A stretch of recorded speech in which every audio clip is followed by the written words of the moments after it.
Hoje a gente vai ter uma conversa com a professora Mayra Oshik. Ela é fonoaudióloga, ela é professora da Universidade Federal aqui do Rio Grande do Sul e ela é coordenadora da Universidade Aberta da Pessoa Idosa. E é um prazer muito grande a gente poder ouvir de uma professora, de uma especialista em gerontologia, de uma fonoaudióloga, a gente ouvir e ter uma fala de uma especialista para compor aí toda essa questão multiprofissional que é a questão dos cuidados paliativos. Então, professora Mayra, seja muito bem-vinda ao nosso curso. Muito obrigado, muito obrigado pela gentileza e da disponibilidade.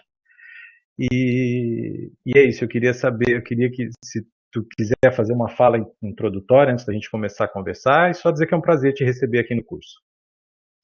Eu queria agradecer, né, o convite e dizer que para mim é sempre um prazer. O cuidados paliativos é um tema bastante novo na fonoaudiologia e que eu tenho bastante apreço, que eu tenho trabalhado e pesquisado bastante, né, qual é a atuação e principalmente é uma atuação interdisciplinar. Então, fico muito feliz de poder falar, né, não só para fonoaudiólogos, não só para dentistas, mas para uma equipe interprofissional. Bom, professora Mayra, eu vou, já que tu tocou aí no assunto da questão multiprofissional, para a gente começar nosso bate-papo aqui, eu queria ouvir de você um pouco, né, dentro da tua expertise, como é que está a produção, assim, produção técnica, produção de conhecimento científico da fonoaudiologia no contexto de colaboração aí para essas questões de cuidados paliativos? Então, a fono tem trabalhado recentemente com cuidado paliativo, né? Porque a fonoaudiologia ela vem de uma perspectiva de reabilitação. E quando a gente fala em reabilitação, a gente fala em retornar às capacidades anteriores. Cuidados paliativos têm vários níveis, né? Mas eu trabalho com doenças neurodegenerativas que, então, desde o início do diagnóstico até o final, né, de vida dessas pessoas, elas estão em cuidados paliativos. Então, é diferente eu pegar um paciente com Parkinson no início do seu diagnóstico e 20 anos depois. Mas a gente, os conhecimentos, eles estão sendo mais recentes. A gente tem um capítulo publicado o ano passado que a gente abordou, então, a atuação da fono nos cuidados paliativos, e a primeira coisa que a gente sempre tem que pensar é em que nível de cuidados paliativos está se falando. É aquele cuidado paliativo de final de vida ou é o cuidado paliativo do diagnóstico de uma doença que não tem cura? De qualquer forma, é uma área muito nova na fonoaudiologia, porque a gente não pode pensar em reabilitar, a gente vai pensar em adaptar essas funções, principalmente a deglutição, né, que é uma das principais alterações que esses pacientes vão ter, né, a disfagia, que pode causar pneumonia e ser um desfecho precoce de mortalidade. E é o principal desfecho de mortalidade desses pacientes, mas se não abordado, se não tratado, a gente vai ter esse desfecho precocemente. Nessa questão que tu falou, né,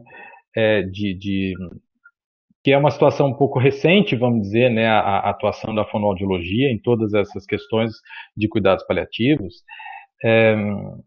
Como é que tu enxerga assim, a relação do fonoaudiólogo, do profissional da fonoaudiologia, dentro da equipe multidisciplinar de cuidados paliativos, né? Pensando assim, nessa equipe em que tem o médico, tem a enfermeira, tem o fisioterapeuta, algumas vezes tem o cirurgião dentista também. Como é que é essa relação, assim, hoje em dia? Que tu poderia falar para nós um pouquinho a respeito disso? Eu novamente, sou suspeita, né? Eu comecei a trabalhar com a questão dos cuidados paliativos há muitos anos atrás, né? Inclusive numa unidade de geriatria de um hospital universitário aqui do Sul, né? O Hospital de Clínicas, e a gente tinha uma atuação transdisciplinar, né, que não era multiprofissional, não era inter, mas as decisões eram tomadas conjuntas. Então, assim, acho que é muito importante a gente trabalhar em equipe. Não tem como trabalhar em cuidados paliativos sem ser em equipe, porque a gente tem uma série de decisões para serem tomadas e que não depende só do fonoaudiólogo, ou só do médico, ou só do psicólogo, ou só do dentista. É uma questão de equipe e a família. Então, por exemplo, uma das questões principais é quando tirar a via oral do paciente, né? Então, o paciente que está tendo uma disfagia, tem um risco, então, de uma pneumonia e está em final de vida. E isso que a gente discutia. Qual é o tempo de sobrevida desse paciente e se ele tem o desejo de comer, mesmo sabendo dos riscos, ou se ele não tem o desejo de comer. Então, muitas vezes, a alimentação é um dos únicos prazeres que esse paciente na beira de leito, ali no final de vida, tem. Então, a gente tem que sempre pensar, e por isso que é uma atuação muito nova, porque é um novo paradigma, você pensar que o profissional ele não vai necessariamente reabilitar, ele vai trazer reflexões, que são reflexões da equipe, e proporcionar para a família, porque no final essas decisões não são da equipe, né, são em conjunto com a família, como fazer para que aquele final de vida seja o mais agregador do ponto de vista de qualidade de vida, né, neste momento que não tem solução, não tem o que a gente possa fazer do ponto de vista de voltar atrás. Então, a gente tem que agregar qualidade de vida para essas pessoas nesse momento. Professora, então assim, nesse contexto que tu falou, a gente pode dizer que o fonoaudiólogo também faz parte de um processo de alívio de sofrimento de paciente nessa situação? Sim, porque às vezes a gente vai manter a alimentação de um paciente que ele já não tem mais interesse em se alimentar. Eu já vi muitos pacientes em final, né? Eu tenho muitos pacientes com esclerose lateral amiotrófica que optam assim, eu quero viver mais e aí se eu não comer vai ser melhor do que se eu comer, porque tem uma disfagia grave. E já vi muitos pacientes que querem morrer comendo uma coxinha pela última vez, né? E isso tem a ver, o que eu sempre converso com os pacientes em cuidados paliativos, é que a gente não pode, eu tenho que sempre dar, né, eu falo para os alunos, a gente sempre tem que dar para os pacientes a opção, né, então a gente sempre tem que dizer, ele pode comer, mas ele vai ter um risco com isso. Claro que ele vai ter um benefício, mas ele tem que saber qual é o risco. E a mesma coisa se ele não comer, o que vai acontecer? Ele também tem um risco, porque ele vai continuar aspirando saliva, mas ele também tem um benefício. Então, assim, cabe ao profissional explicar os pontos de vista, porque é uma decisão que não é só meramente técnica, né? É uma decisão que passa por crenças, passa por desejos e passa principalmente como que as pessoas imaginaram o seu fim de vida. Eu acho que é muito isso que a gente tem que pensar, né? Que são as diretrizes antecipatórias de como você quer o seu final de vida. Se você quer ser reanimado, se você não quer ser reanimado, se você quer usar uma sonda de alimentação ou não. Então, para trabalhar com cuidados paliativos, eu tenho que pensar que a decisão é do paciente, sim, né? E como que eu vou fazer essa decisão? Então, tem que ser a equipe junto com o paciente. E professora, assim, ó, pegando o gancho aí nessa questão toda, na tua experiência, né, tu falou de algumas questões de pacientes que estão no processo de terminalidade por causa de algumas doenças, de algumas patologias, e no caso daquele paciente idoso, bem velhinho, aquele idoso que está lá com 95, às vezes 100 anos, enfim, que está no final do ciclo de vida e que está extremamente dependente e que em algumas situações necessitam de cuidados paliativos. Tu tem alguma experiência sobre isso? Assim, tu já trabalhou questões em relação especificamente ao idoso bem velhinho que por muitas vezes necessita só de cuidados paliativos? Eu acho que a primeira pergunta que a gente tem que fazer para esse idoso é: ele quer comer, né? Ele não quer comer? Porque às vezes a gente acha que a pessoa vai ficar mais feliz se ela se alimentar, né? Mas não necessariamente é isso para todo mundo. Ou às vezes a gente acha que a pessoa, se não se alimentar, ela vai ficar melhor. Então, a primeira coisa é, quem é que vai fazer essa decisão? O idoso? E aí a gente vai tentar adaptar a melhor situação para que ele coma da melhor maneira, com maior segurança. Então, é com prótese? Ah, a prótese está muito solta, talvez seja melhor fazer uma experiência dele sem a prótese. Ah, ele vai comer, né? Eu tinha uma paciente muito idosa, né, com Alzheimer, que a filha falava, ela gosta de comer aquela vovó sentada, que é aquele biscoito seco, mas não dá para negociar, né? Dá um pastoso, dá um doce, então assim, vai comer, mas vai comer o quê? Como vai comer, né? Às vezes assim, a gente vê também que às vezes a ansiedade da alimentação é muito por parte do familiar, porque às vezes o paciente tá muito sonolento, né, cansa muito para comer e às vezes não tem benefício. Então, o que a gente tem que ver é isso. Tem benefício? Ah, tem. Ele fica muito feliz porque vem a família inteira naquele momento, né, que vai dar um pouquinho de alimento, então tem muito benefício. Às vezes a família está acordando o paciente para que ele coma um pouco e quando não vai ter benefício. Então a gente sempre tem que pensar. E pensar no idoso é um mundo à parte, porque o idoso não é o idoso, né? É aquele idoso, porque eu posso ter um idoso de 100 anos que está bem, e eu posso ter um idoso de 60 que está em cuidados paliativos em final de vida. Então, assim, quem é aquele idoso? Ele gostava de comer, ele gostava de se reunir com a família em volta da mesa, ele tem prazer ainda em comer, mesmo que esteja no final de vida, isso vai agregar qualidade de vida? Ou é só um fator estressor e um risco a mais? Porque esse paciente ele já tem vários riscos. Se é só para ser um risco a mais sem benefício, né, não faz sentido. Então, no idoso, cuidados paliativos, a gente tem que pensar quem é esse idoso. Muito legal, muito interessante sua fala. E assim, ó, tu falou, caminhando um pouco para a gente finalizar nosso bate-papo aqui, tu falou um pouco da experiência, né, de alunos, enfim. Mas agora, assim, enquanto professora universitária, enquanto formadora de futuros fonoaudiólogos, né, como é que está hoje em dia a formação de um fonoaudiólogo nessas questões de cuidados paliativos? Então, acho que a gente ainda tem muito a avançar, né? Eu vejo assim, os alunos, eu tenho um ambulatório de doenças neurodegenerativas, né? E os alunos, principalmente quando chegam no ambulatório, a primeira questão que eles pensam assim, não tem o que eu fazer com aquele paciente, porque ele já é um paciente que tem uma doença e essa doença não tem cura. Né? Então, eu acho que é transformar um pouco o olhar desse aluno, e não só o aluno, né, do profissional, de não só o profissional de saúde ser aquele que resolve o problema, mas que se adapta a esse problema, né? Então, muitas vezes eu tenho um monte de doença que não vai ter cura, e que a fonoaudiologia não vai voltar a reabilitar, mas vai adaptar a todas as funções, né, que a fono trabalha, que pode ser a deglutição, especificamente mais prevalente, mas pode ser a linguagem também, né?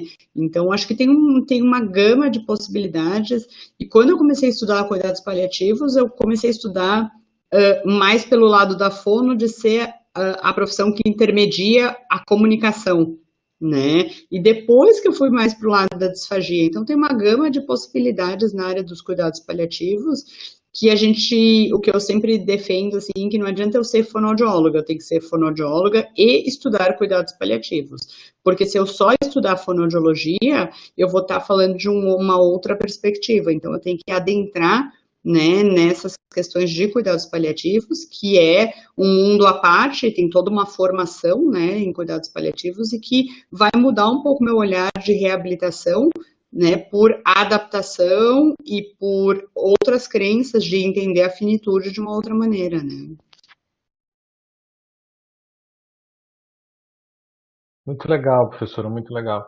Eu acho que a gente encerra, né, a nossa fala aqui. Eu não sei se tem alguma coisa que tu gostaria de falar, que tu gostaria de complementar, e deixar aqui explícito, né, em nome dos coordenadores do curso, o nosso agradecimento à tua participação.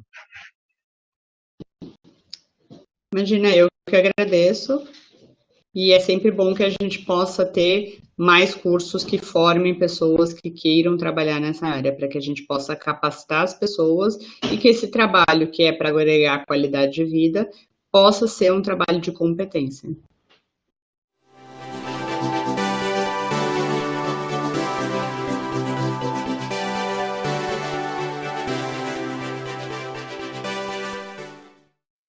O cuidado paliativo ele não deve ser entendido como uma fragmentação do cuidado. Idealmente, todo profissional da saúde deveria conhecer os conceitos básicos sobre o cuidado paliativo, entendendo que trabalhar pensando em alívio de sofrimento, de sintomas prejudiciais, é algo que faz parte do manejo de qualquer paciente, independente de uma doença estar em estágio avançado ou não. Então é muito importante que nós entendamos os cuidados paliativos como parte obrigatória do cuidado ao paciente. Isso é algo inerente ao cuidado do paciente. Claro, ganha força quando há o diagnóstico de uma doença incurável, intratável e progressiva, e que invariavelmente no curso natural da vida, é a mais provável causa de morte daquela pessoa. Cuidados paliativos não é uma especialidade médica, é uma área de atuação, mas não necessariamente nós precisamos ser paliativistas para cuidar do sofrimento das pessoas. Então é importante que se frise isso, não é uma fragmentação, e sim algo inerente ao cuidado das pessoas.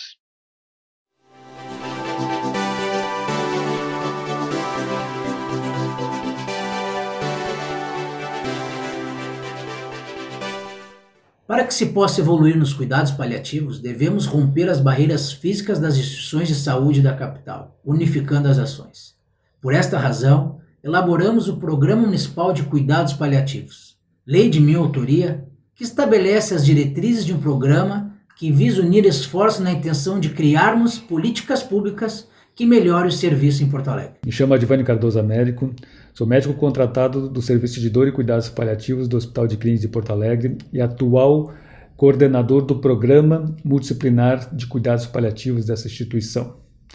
Vim aqui falar com vocês sobre o panorama atual do cuidados paliativos no nosso município, Porto Alegre, mas não deixamos de referendar que o primeiro serviço de cuidados paliativos do Brasil foi instituído aqui no Hospital de Clínicas de Porto Alegre em 1982, em que o serviço de dor passou a ser chamado Serviço de Dor e Cuidados Paliativos, entendendo a importância da expansão a esse perfil de cuidado do paciente e também da sua família, num cuidado mais integral e humanizado.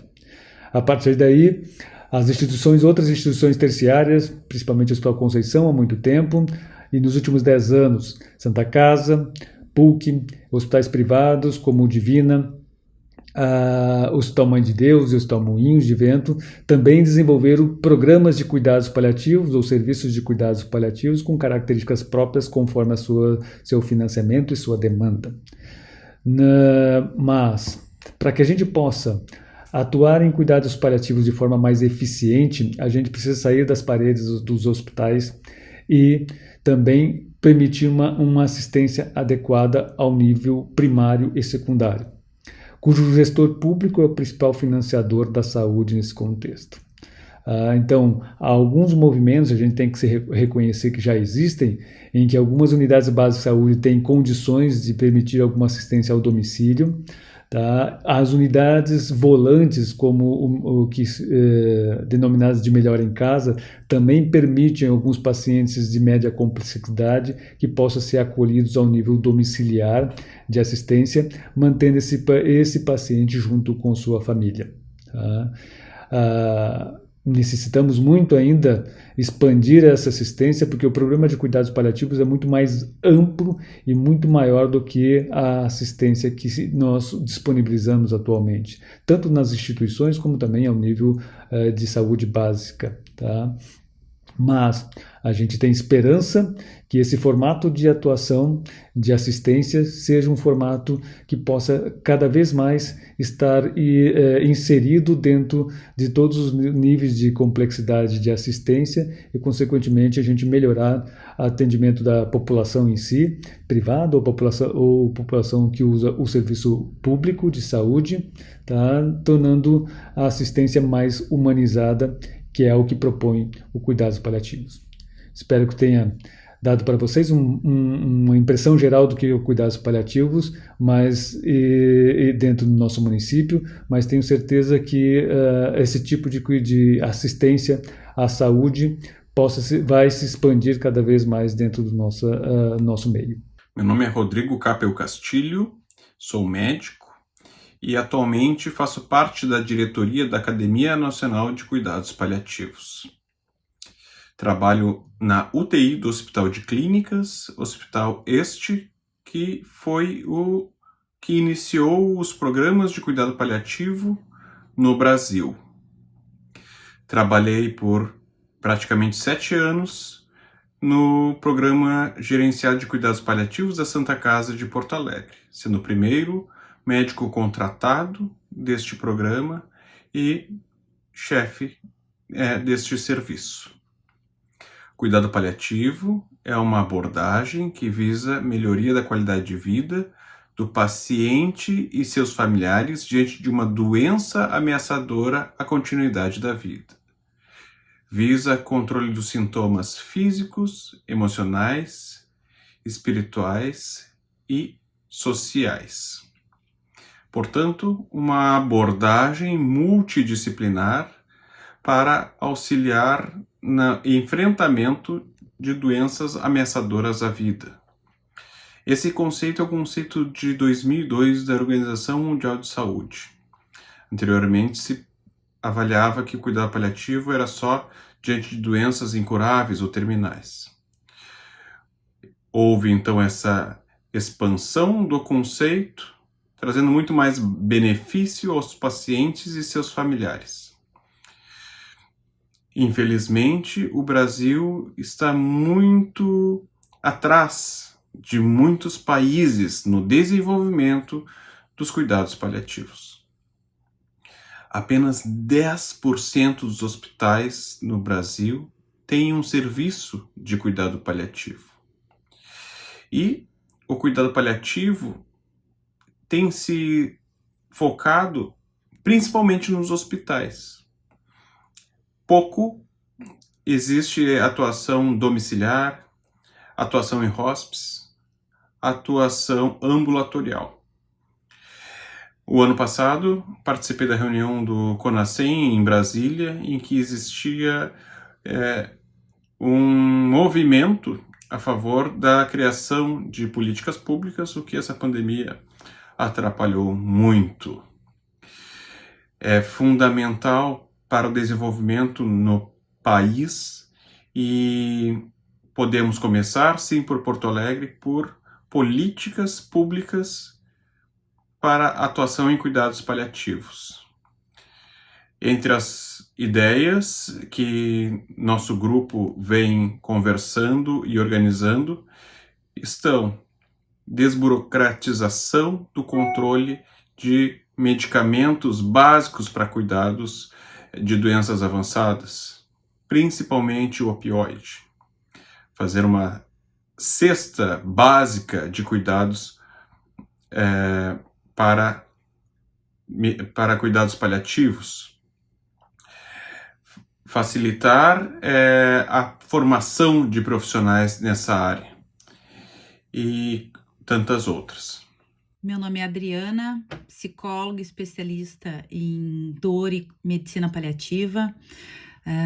Inicialmente quero agradecer a oportunidade de conversar com vocês, falar sobre um assunto que é a minha paixão, trabalhar com pacientes em cuidados paliativos, é cuidar da dor total, considerar o alívio da dor física, psicológica, do trabalho humanizado, de uma equipe multiprofissional, é falar sobre o projeto de lei de 23 de novembro de 2018, que trouxe os cuidados paliativos definitivamente para o Sistema Único de Saúde, é falar sobre um olhar integrado, individualizado do paciente, considerando a subjetividade de cada um, da sua família, o seu sofrimento, considerar as inúmeras perdas ao longo do tratamento, né, do tratamento da dor, né, porque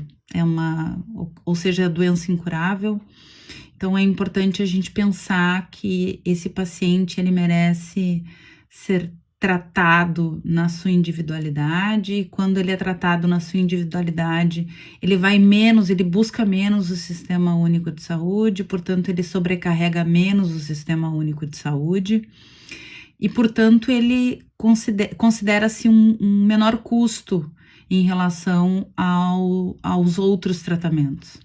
Falar de cuidados paliativos é falar de um atendimento considerando a dor total do paciente e, portanto, uma diminuição da busca ao sistema de saúde. É muito prazeroso trabalhar com pacientes nessa condição. Sem dúvida, não existe a possibilidade de trabalhar em cuidados paliativos sem a ideia multiprofissional. Como psicóloga, acredito que todos os profissionais estão inclusos nesse processo e acredito que todos são de igual importância e relevância para o paciente, familiar e amigos.